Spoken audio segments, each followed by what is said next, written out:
观众朋友，欢迎转到了节目嘅现场。今日新闻幕后嘅单元呢，带他来关心嘅是了非洲纠纷嘅问题。而且喺三时间头，中国切到係严重，那未來呢，拖巡航嘅台灣都得安全來做好防疫咯。今日來請教到嘅專家係台大處理專業學院嘅名譽教授嚟小水教授。教授你好。大家好。我本來要講學法啦，不過吼。我在條分帶20多年啦，所以合法運動是冇問題啦。不過你根本我講嘅非洲豬瘟啦，你係很專業的，所以我盡量用嘅國語來講啦，是按時嘅。我用合法來問先生應該冇問題啦，當然講啦，因為你係專業問題吼，你要說得很流利啦。先生，頭一個問題吼，係從讓你請教講你嘅非洲豬瘟啊。對啦，對發現到了哈，差唔多將100年嘅時間研究啊吼。按佢本來頭嚟嘅，干那頭非洲豬瘟，按佢係完全切到全世界嘅喏。這個非洲豬瘟哈，1921年在非洲發現了哈，肯亞，到現在真的是已經98年了哈。那98年這個病毒啊哈，從非洲跑到這個歐洲來是在1957年，那歐洲1957年呢，它就傳到西班牙，然後到了西歐這些法國、比利時。那現在的非洲豬瘟呢，都集中在東歐，就是俄羅斯啦、波蘭啦，還有拉脫維亞、立陶宛這一帶，那裡有10幾個國家都有哈。這樣的一個傳播呢，事實上也60幾年了哈。那今天這個中國有了這個非洲豬瘟哦，算是在98年以後發現非洲豬瘟以後，中國才發現了，所以這個是這次中國的感染非洲豬瘟呢，是會引起世界的一個注意了，因為非洲豬瘟哦，它非常難去把它撲滅，而且這次在俄羅斯在中國發生的這非洲豬瘟呢，是基因第2型的。它的毒性非常非常高，感染的豬呢會100% 的一個死亡。所以講，這樣嚟嘅非洲豬瘟同人哋普通嘅豬瘟都得有冇相關？同樣啦，唔講普通的豬瘟啦，跟非洲豬瘟如果在臨床上它看起來很難區別哦。第一個，它發高燒，第二個，它們食慾都會減少。那會有咳嗽，但是有一點不太一樣的，就是說，非洲豬瘟呢，它感染它也會下痢，下痢會帶血便，可是，一般的那個豬瘟呢是不會的。好，那它們死亡率呢都是將近100%，但是因為這個我們普通的這個豬瘟啊，好，我們台灣有，中國有，好，日本最近也爆發了哈，還有東南亞很多國家都有。這個普通的我們傳統的這個豬瘟呢，因為有這個疫苗。所以現在很容易就把它控制，而且疫苗非常有效。但是非洲豬瘟現在沒有疫苗，好，沒有疫苗呢，它幾乎感染就是100%死亡。他們兩種的這個病毒都是接觸傳染，所以呢，事實上這兩種病呢要去區別把它診斷的話，相當困難。好，可是它裡面所引起的這樣的一個病變，如果在一個獸醫的專家來做的話，他一解剖看就知道說，哎，這個是非洲豬瘟，這個是普通的這個豬瘟，所以在分別方面不會太困難。先生，我都好奇講，怎麼到了下了非洲豬瘟啊？怎麼忙就了人講嘅疫苗呢？這個是一個很好的問題啦。那今天非洲豬瘟事實上已經發現100年了，你看。生物科技又這麼發達哈，運動哈，馬上就可以發展出來，而且這個如果發展出來的話，那市場是很大的哈。但是因為這個非洲豬瘟這個病毒呢，它有它的特性，它就是在豬的身體裡面呢哈，它不產生中和抗體。那即使產生了中和抗體，所謂中和抗體呢，就是說像我們人感染了這個感冒以後。我們身體都會有一些抗體，那這抗體會把在我們身體裡面增殖的那些病毒會把它殺死。可是非洲豬瘟这个病毒感染猪以后呢，它是有抗体，但是它没有办法杀死这个病毒，所以非洲猪瘟的病毒在猪的身体里面呢，特别是在血管的那个网状细胞里面呢，就增殖，它又感染这个所谓免疫细胞哦，叫做巨噬细胞、吞噬细胞，所以它有一些破坏这个免疫的这样的一个那个这些系统哈，所以事实上非洲猪瘟就是因为这样呢，一直在研发它的疫苗呢，都没有办法来研发出来。过去有一些研发是一个减弱的、减毒活苗，可是活苗不行呢，它一用到猪上呢，就变成为这些猪反而有带毒，反而变成一个肉毒在猪里面会散播出去，所以疫苗一直到现在研发不出来。所以这个也是今天呢，非洲猪瘟为什么会大家认为说一个非常可怕的一个病，就是在这里。您讲那个非洲猪瘟，个偏突吼，个存活个耐抗性很高呢。哦呀，非洲猪瘟跟其他的病毒哈，这个病毒不太一样，它在我们周围环境啦，好像它拉出来的尿啦、粪便啦，在一个猪场里面，它可以存活将近1个月左右哈，那个环境好的话。那如果在猪肉里面呢，你把它冷藏在3、4个月都没有问题。所以那如果冷冻的话，就3、4年咯。所以我们现在的那个猪肉的制品啊，像香肠啦，或者是火腿啦，因为这些猪肉的制品呢，它是腌制的，它是用生的肉去制造的，所以非洲猪瘟在里面呢，是香肠里面可以活1个月以上，都没有问题，所以它不怕这个所谓腌制这种制造过程，所以这个也是因为非洲猪瘟对环境的抵抗那么顽强，所以呢，这个非洲猪瘟要把它扑灭非常困难。所以讲，其可比要切出来，可能会用来风险来传染出去呢？一般讲起来，非洲猪瘟的传染就是说，你如果被感染猪以后，家猪了哈，家猪以后呢，那对家猪就接触传染哈，它有排泄物啦，它有那个粪便啊，这些都会传染。事实上，在传染出去的时候，会借这个一个猪场传染出去，会借这个车辆、人员，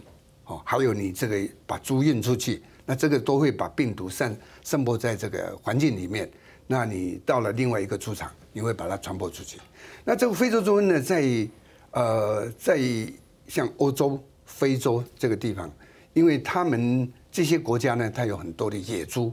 所以非洲猪呢这个病毒它会只有感染猪，就是野猪跟那个家猪，我们饲养的猪。那在非洲跟欧洲，他们对这个病毒很难消灭的原因，就是这个病毒呢，都在这个野猪里面，他们一直散播，他们变成一个保毒的一个族群。所以你如果把这个家猪的那个非洲猪瘟的病毒把它消灭了，但是呢，有一天这个保毒的这个病毒呢，在野猪里面呢，又传到这个家猪。弱毒性该种野猪黑没？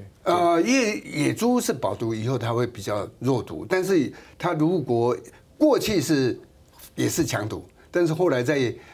猪里面呢，一代传一代的，它就比较弱毒。那我刚才谈到的，因为在欧洲呢，他们有一个时间呢，会去打猎，会猎这个野猪，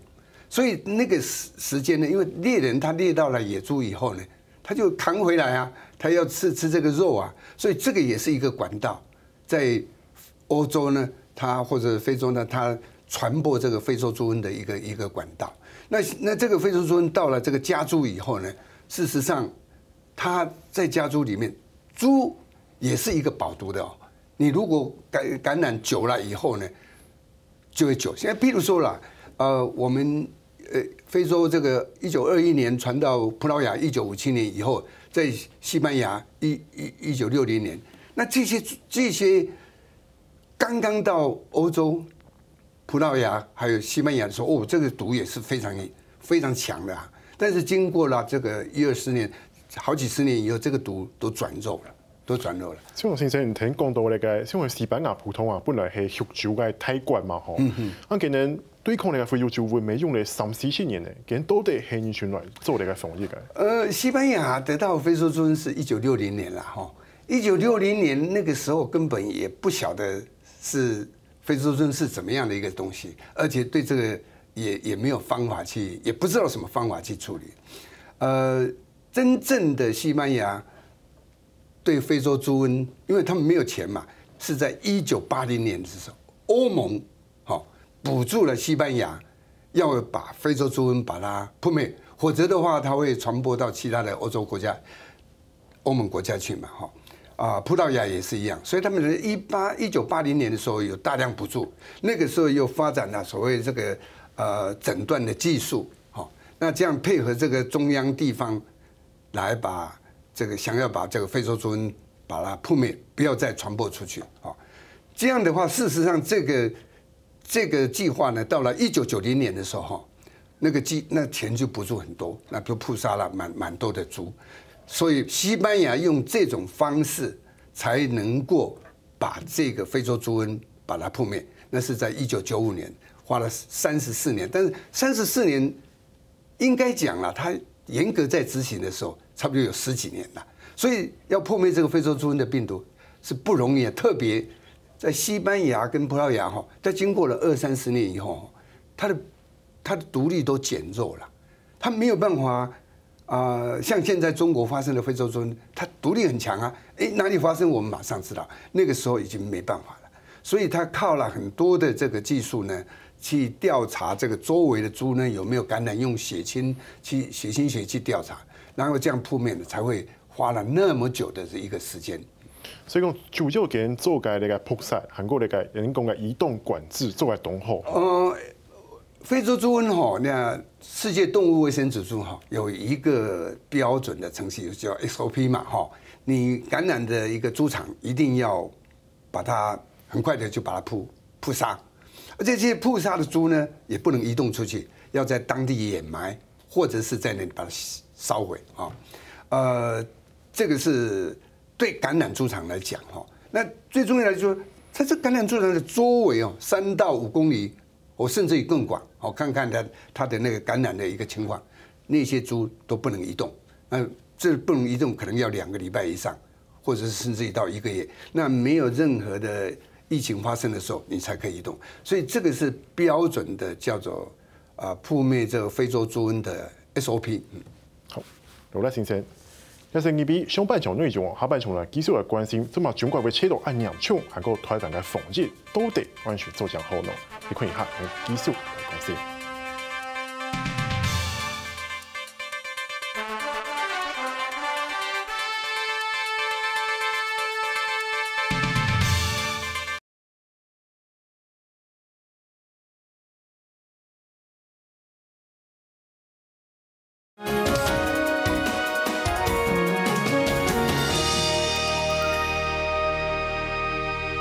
欢迎观众朋友在个转到讨论嘅现场。先生嘅想問下，上半場就講到呢個歐洲國家頭做呢個防疫中度動口舌，啊唔過你下限係動用呢部分限係無法通同佢消滅撇吼。唔過呢來看呢最近呢一段時間頭中國，佢做乜會切到按嚴重咯？韓國人講啊非洲豬瘟1年跟他切100公里，啊唔過佢冇到半年嘅時間，規個中國做下到咧，做唔安尼咯？中国得到这个非洲猪瘟今天在去年8月3号它发布了结果不到半年的时间，它传遍了到了广东、福建几千公里以外24省，可以说整个中国都沦陷了。那这样子让人家感到非常非常的不理解了，为什么一个泱泱大国对一个这样的非洲猪瘟的一个控制，而且非洲猪瘟的控制并不是最近才知道的，是一个在动物世界卫生组织都有它的 SOP 标准程序。那中国今天会有这样的一个问题，在6个月中间传播了整个国家沦陷。那这个是中国在发生非洲猪瘟的时候，第一个他们疫情不透明，哦，他没有告诉这个国人或告诉这个世界说，哎，他们有非洲猪瘟，他们有，但是他的疫情不透明。啊，第二个，他们发生了这个非洲猪瘟的猪场，他没有照这个标准的程序去把它扑杀、掩埋，哦，或者是周围的那个猪场要禁止移动，没有这样的，他反而把这个病猪呢，把它运送出去屠宰，然后贩卖或者是做加工制品，像香肠。前头讲，是人不会有问题啊，还没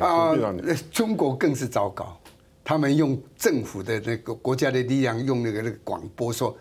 吃非洲猪瘟的病毒不会感染人，吃煮熟后吃了没有问题，但是这个是不应该的。一头猪感染了一个病毒，你把它吃下去，那吃下去，你把它煮熟，当然吃下去可能没有问题。可是，一种病毒在一个猪里面，你把它吃下去，那个也是很危险的。过来加工够强，运送够强，把那切哈。可是那个在中间呢，你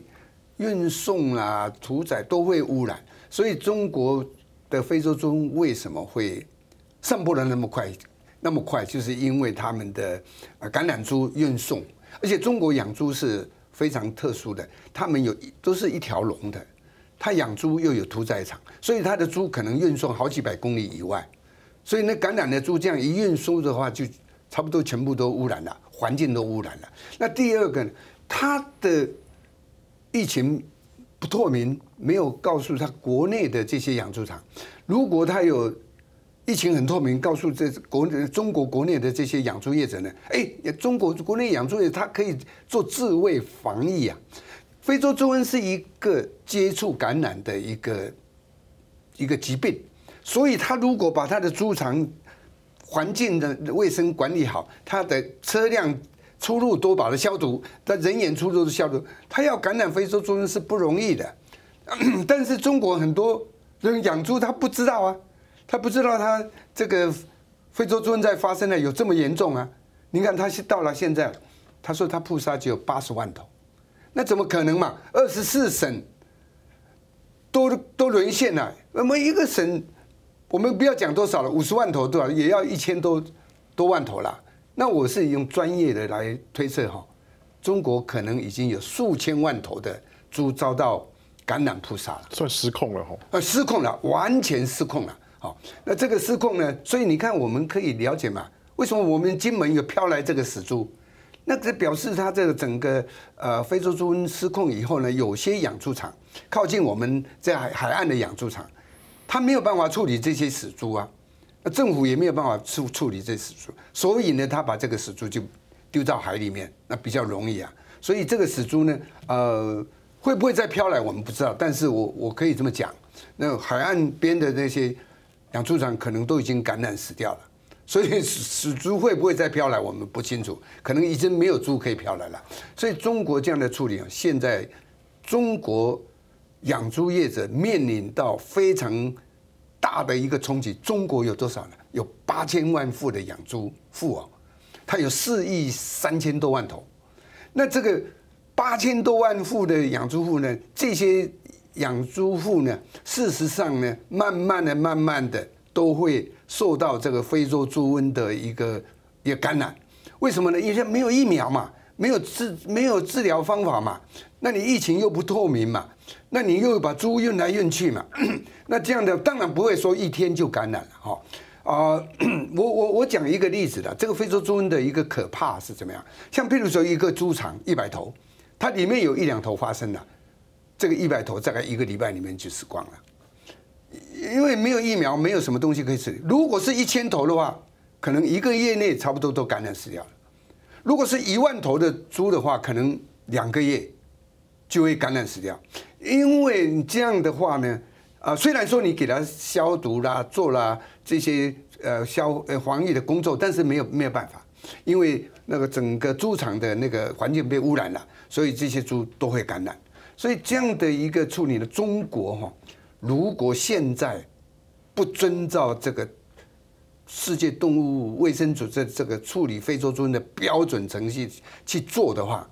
事实上应该还来得及。那你就是说，猪扑杀不能运出去屠宰，然后周围的这个猪场呢还要禁止移动观察。如果能够这样的严格的去落实的话，去执行，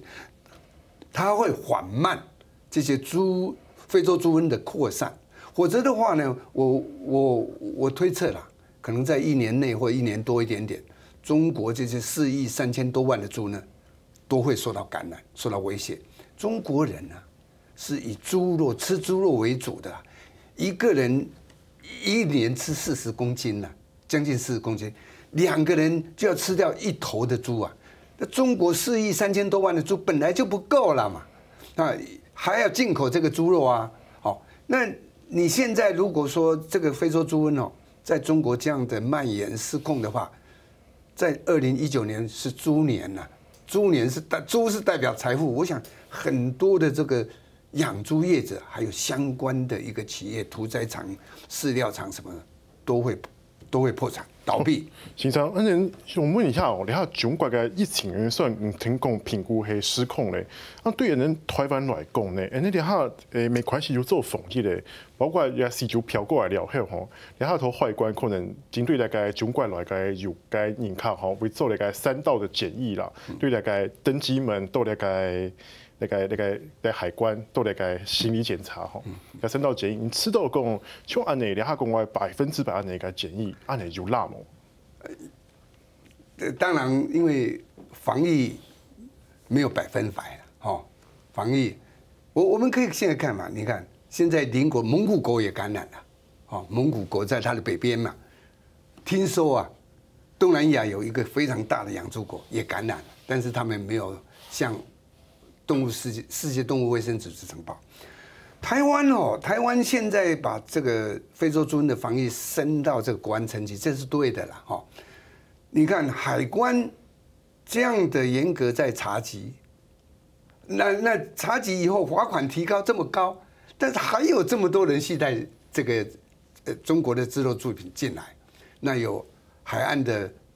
死豬飄過來，那如果又有走私又。每天都有1、2千的那個旅客從中國到我們台灣來，尤其快被過年吼，你下後面人家防疫該進關慶啊。對啊，現在就跟蘇院長們講啊，講100%，美國大概10%、20%，所以現在開始從中國來的旅客，他所有的那個行李、手提行李都要檢查了，給大皮箱的行李，它有 X 光吼，每個都有查過，而且又有狗在那裡啊。那個這個紋，所以大皮箱應該都沒有什麼問題哈。那可是這個手提袋就1、2公斤的肌肉製品你看不出來嘛，所以這個也是一個漏洞啊。所以從這樣的看呢，我們雖然很高額的這種罰款，但是還是這麼多的一個夾帶，這個是一個漏洞。好，那旅客來回更是一個漏洞，因為我們台灣在那裡養豬的也很多啊。那這些如果養豬，它沒有好好的哈，他在中國的那個養豬場，在那裡工作以後，他回來馬上到他養豬場，那是很危險的哦。那不要講說養豬的，你就旅客嘛，旅客你到鄉下去，那個養豬場附近啊，或者鄉下，可能都很多的非洲豬瘟病毒。那這些旅客來回也會把病毒帶回來，因為病毒呢，它會在我們鞋底下，或在我們衣服，或是在我們鼻腔。鼻腔是一個非常好的一個環境，給這個病毒夾帶環境哈。所以你如果說打噴嚏哈，你回來的話，你去接觸就打噴嚏就會感染。所以這種感染呢，事實上，一個病毒會感染，你沒有辦法去預料是怎麼樣發生的。所以台灣呢，我個人呢，我是這方面的一個防疫的一個專業的人，我推測台灣早晚會非洲豬瘟會從中國帶進台灣來。啊，當然講，其實大家咪你下咪當關心嘅是講，啊，育豬嘅人吼，跟其他套為了豬嘅時節，你下嘅傳統係差唔多新一拍嘅豬係為其實嚟嘅人講嘅廚餘啦吼。因為講你下都好，人嘅透過呢機會，迄邊規個育豬嘅產業嘅習慣，所以來做改變，調整下對廚餘咧下變做係人講嘅為飼料的先生用。廚餘呢是事實上廚餘很重要啦，它是傳染這個非洲豬瘟或是口蹄疫的一個重要的一個管道，非常重要哈。你看在過去1921年的時候，1957年葡萄牙得到這個非洲豬瘟，也是因為飛機上的廚餘來感染的哈。後來在巴西哈，巴西感染了，他们本来是说巴西跟西班牙、葡萄牙的贸易哈，那个时候的一个